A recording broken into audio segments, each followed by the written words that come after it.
Hey guys, so excited for this coming Sunday. I say that with a few different layers attached to it, but before I even get into that, guys, I want to say thank you so much for the ways that you have leaned into these past 3 weeks.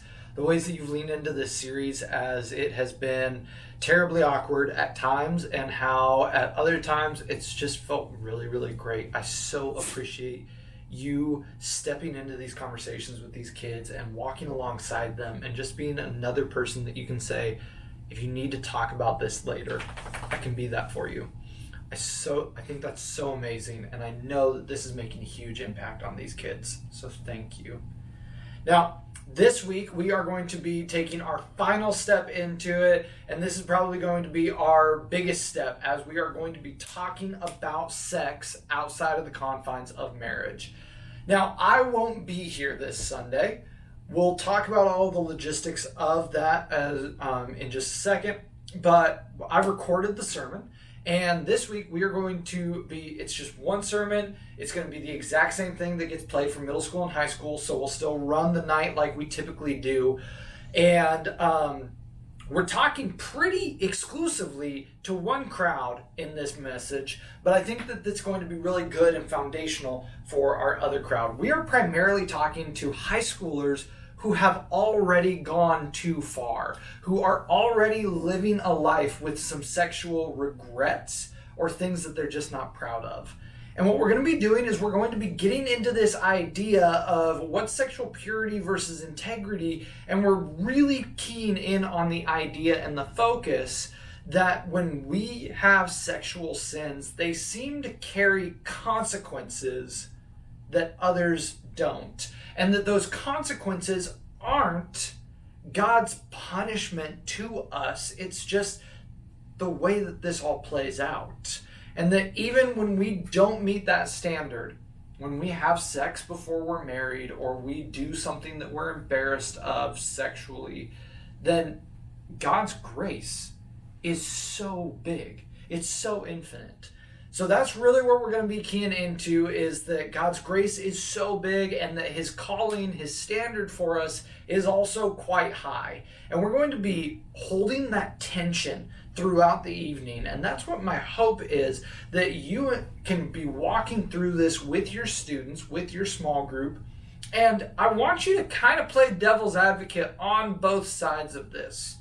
If you notice that your group starts to feel like they're really leaning towards, well, God can forgive me for whatever I do, then press in a little bit. Make them consider that God is holy and he calls us to a high standard. Now, if your group is swinging more that way and they're starting to say stuff like, well, yeah, but we have to live up to God's standard because he's perfect and he's holy, then start playing the devil's advocate for how big God's grace is. This is really the tension that Christians, all of us, sit in. And tonight, what I want us to do is make our students wrestle with that tension when it comes to our sexual sins as well.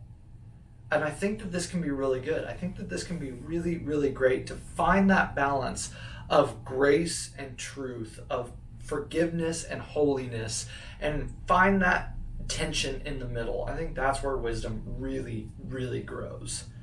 So that's where we're going with this evening. Convos are live. Please let me know what you think of those. I have the video sermon attached as well in this chat if you want to watch that. It's 31 minutes long, so buckle up. It's even longer than these videos are, which is hard to do, I'm sure. But as for logistics, how this is all going to play out. So on Sunday night, Siri Fox will be picking up pizzas from Costco, and she's going to be serving all of our dinner. If you wouldn't mind helping her out, that would be amazing. It's really a two-man job. One person serving pepperoni pizza, one person serving cheese pizza. And then we're going to set out sodas, and that's it. Really stripped down, really easy dinner, so that she doesn't have to navigate with parents dropping off and getting volunteers in the whole bit. Like, we can just make that simple. Austin and Sawyer are going to be doing a combination. They're figuring it out, who wants to do what. But they're going to be running both check-in and in the main room when we get everybody together. They're going to gather everybody up at 6:35, and they are going to do our announcements and our game. They're going to lead everybody through that, and they will make the transition into worship. Our worship leaders, which this week is going to be Melanie and Martina, they will start things off. We're going to do a few songs of worship, and then one of you guys, Melanie or Martina, could you please dismiss the middle schoolers? They'll then leave the high school room, they'll go into their small groups, and we will rock and roll with the evening. At the end of the evening, Austin and Sawyer are going to be responsible for recruiting a few students, a few middle schoolers, to tear down the 9 square in the air. They're going to go through and they're going to shut stuff down. Ronan is going to be running our tech, so he's going to take care of all of that, turning it all on, turning it all off. And then Matt Conrad is going to be locking the building up at the end of the night. So, if you need anything, if there is anything that happens that you're like, oh nuts, I just need to ask Adam, blank question. The people that you should go to in the order for this is, first off, Esther will be around. You can ask her whatever you might need. She's got keys to everything in the building, so she can most likely help you out. If she can't help you out, ask Siri. Siri's been around for a long time. All of my stuff is going crazy because that stupid feature. But ask her. She knows a lot of stuff. If Esther and Siri both don't know something, then pray, make it up, and just run with it. I know that you guys are incredible leaders and incredible people. So if you think that something is the right call, go for it. Run with it. I think that's all of the logistics for this Sunday night. We are not meeting on May 12th. That is Mother's Day. May 19th, we're going to be watching a movie, Ayudo. That's Spanish for howl. And this movie is all about, it's from IJM, International Justice Mission, and this one's all about a sexual abuse scandal that happened in Guatemala that IJM helped bring to light. It is a heavy movie. I'll talk to you a lot more about that as we get closer, but if you wouldn't mind already praying for that. I think that this movie can have a big impact on our students, but it's really heavy. So that's everything that's coming up. Guys, I love getting to serve with you.